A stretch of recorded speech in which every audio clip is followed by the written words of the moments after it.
In this video, I'll show you how to install the LB-Link WN151 wireless on your PC. First, start by plugging the USB adapter into one of the USB ports on your computer. In most cases, it should be plug and play, meaning it will start working immediately without needing any driver installation. However, if your Wi-Fi still isn't working, we need to check if the device is recognized.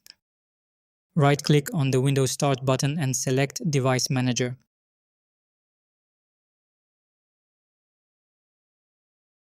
Look under the Other Devices section. You should see a device named 802.11n. If it's not there, check under the Network Adapter section at the bottom. If you see it but it's not working, you'll need to install the driver manually. I've left the link to the official website in the pinned comment below this video. Go to that link and download the driver for the LB-Link WN151 from the download section.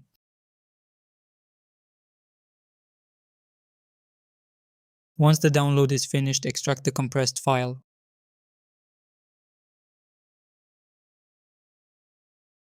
Open the folder, run the setup program and install it just like any other software.